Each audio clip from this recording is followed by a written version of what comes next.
Ada yang dia ngomong terus nggak memberikan kesempatan. Nah, sebenarnya orang-orang seperti itu sedang kekurangan energi sehingga dia terus ngomong, ingin didengar.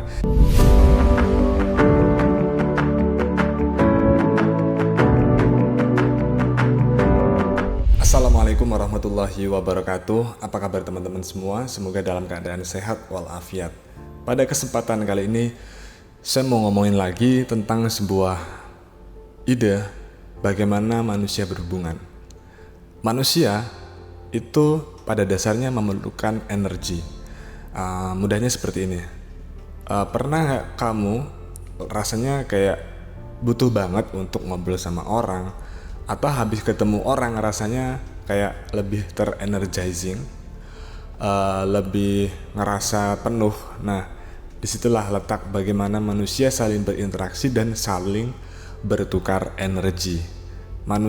Alam semesta ini kita tahu memiliki sebuah kumparan energi, dan manusia di dalamnya itu saling memperebutkan energi. Oh, kok bisa? Contohnya seperti ini. Pernahkah kamu ngobrol di sebuah kafe sama beberapa teman, dan di situ terjadi sebuah obrolan dari beberapa orang itu? Ada yang dia ngomong terus nggak memberikan kesempatan. Nah, sebenarnya orang-orang seperti itu sedang kekurangan energi sehingga dia terus ngomong, ingin didengar. Ketika kita mendengarkan omongan kawan kita itu, kita sedang memberikan energi kepadanya. Setelahnya apa yang terjadi? Si teman kita yang tadi ngomong banyak itu biasanya akan lebih energizing, lebih punya energi banyak, dan kita yang capek. Itu gambaran sederhana bagaimana manusia saling berebut energi. Lalu seperti apa gambarannya yang lebih lengkap? Setidaknya ada 4 tipe pengendalian. Tipe pengendalian energi antar manusia. Yang pertama adalah tipe intimidator. Contoh sederhana gini, saya pakai sebuah cerita. Suatu hari saya datang ke sebuah warung makan. Di situ ada sepasang suami istri yang punya warung makan tersebut dan anak kecil perempuan. Si ayah itu tampak sekali memberikan tekanan yang sifatnya mengancam anak itu, yang membuat terlihat sekali anak itu ketakutan, dan mau gak mau anak itu harus tunduk dan patuh. Ketika kita pesan, anak itu sedang bermain dan kemudian ayahnya memberi instruksi, ambilkan itu, dengan nada yang sedikit mengancam. Nah, intimidator gambarannya adalah seperti itu. Mereka itu suka mengancam dan mengintimidasi orang sehingga orang itu mau tunduk dan patuh. Ya, gampangannya kalau ditilang sama polisi ketika naik motor nggak pakai helm. Nah, ketika kamu lihat polisi, dia lebih sifatnya mengintimidasi, mengancam. Nah, itu adalah juga tipe pengendalian diri supaya orang tunduk sama kita. Yang kedua, interrogator. Interrogator ini membuat kita mengikuti apa yang dia mau. Orang yang interrogator ini, dia bertanya untuk mencari kesalahan dan menghakimi kita.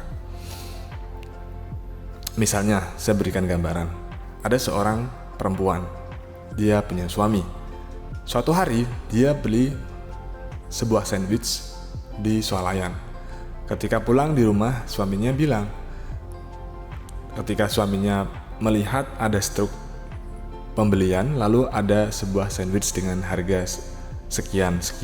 Suaminya bilang, kamu ngapain beli sandwich gitu, udah jadi, kan bukannya kamu bisa buat di rumah. Kamu ngapain beli makanan sebanyak ini, menghabiskan uangku saja. Padahal si perempuan itu tahu bahwa harganya itu nggak mahal dan gaji suaminya cukup. Nah, selama dia berpasangan ini, si perempuan ini ngerasa kalau hidup dia gak pernah bener di mata laki-lakinya, karena selalu ditanya dan dihakimi. Mungkin kamu juga pernah seperti itu. Kamu beli sesuatu yang baru, paket gitu kan. Kemudian datang paket, lalu orang tua kamu bilang, ngapain? Kamu beli apa? Ngapain beli itu? Kan di rumah ada. Pokoknya apapun yang kita lakukan akan ditanya dan dihakimi kalau itu nggak benar, dan si interrogator ini berharap orang mengikuti pikirannya dan mengikuti apa yang menurut dia benar. Ini tipe kedua, interrogator. Yang ketiga yaitu tipe menarik diri atau penyendiri. Nah, orang yang dihasilkan dari seorang ayah yang interrogator seperti yang saya contohkan tadi akan menghasilkan anak yang penyendiri. Karena dia punya trauma atau luka di masa kecil. Ketika dia berkata atau jujur terhadap sesuatu pasti dianggap salah oleh si interrogator, lalu dihakimi. Sehingga dia memilih ketika di luar, aduh mendingan gua sendiri aja deh. Ketika berteman dia juga lebih banyak diem karena dia punya luka. Kalau dia terbuka dia akan dihakimi. Jadi kalau ada orang yang pendiam belum tentu dia introvert, bisa jadi dia adalah tipe penyendiri. Nah, yang keempat, tipe pengendalian energi. Kasihanilah aku atau pour me. Jadi, orang tipe ini itu suka bercerita tentang masalah hidupnya. Kemudian yang dengerin itu ketika tidak mengikuti apa maunya, dianggap andil terhadap penderitaannya dan disuruh merasa bersalah dan bertanggung jawab. Mungkin bahasa mudahnya seperti playing victim. Dia cerita, aku tuh begini-begini. Ini gara-gara kamu kalau kamu nggak giniin aku nggak akan begini. Tapi dalam konteks ini playing victim manipulatif, bukan karena sebenarnya seperti itu. Lalu kalau kita terbuka masalah kita atau apa yang kita rasakan, apakah itu salah? Nah, terdapat perbedaan orang yang jujur, terbuka, oh kayaknya aku lagi ngerasa sedih deh, begini. Ini saya kasih ilustrasi ya, apakah berbeda atau sama. Si ilustrasi pertama, aku habis punya masalah nih sama anak gua nih, begini. Gimana ya solusinya ya? Sama yang kedua nih, aku jadi begini gara-gara ibu. Aku tuh jadi susah kayak gini tuh gara-gara ibu. Ibu nggak pernah ngertiin aku, nggak pernah memenuhi kebutuhanku. Jadi aku jadi seperti ini. Nah, beda kan?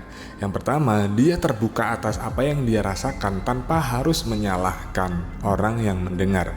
Sementara yang kedua, yang tipe pengendalian diri kasihanilah aku atau pour me ini, dia beranggapan ketika dia cerita, dia menyalahkan orang yang dengar. Dan kalau orang yang dengar nggak mengikuti kemauannya, dia akan marah atau kesel, playing victim jatuhnya. Nah, ini terjadi seringkali nggak sadar. Manusia itu sering banget ingin mengendalikan orang lain, ingin merubah orang lain. Gak salah sih, kita punya tanggung jawab kepada anak kita, kepada pacar kita, pasangan kita, atau teman kita. Tetapi caranya harus tepat, bukan dengan memanipulasi energi mereka dan mengendalikan mereka dengan cara menginterogasi, menghakimi, mengancam, atau menarik diri, ngambek, diem, atau penyendiri tadi ya. Atau yang keempat, dengan cara berpura-pura kalau kita ya korbannya. Nah, itu adalah 4 tipe pengendalian diri yang mungkin bisa bermanfaat buat kamu. Share pendapatmu di kolom komentar. See you. Terima kasih. Wassalamualaikum warahmatullahi wabarakatuh.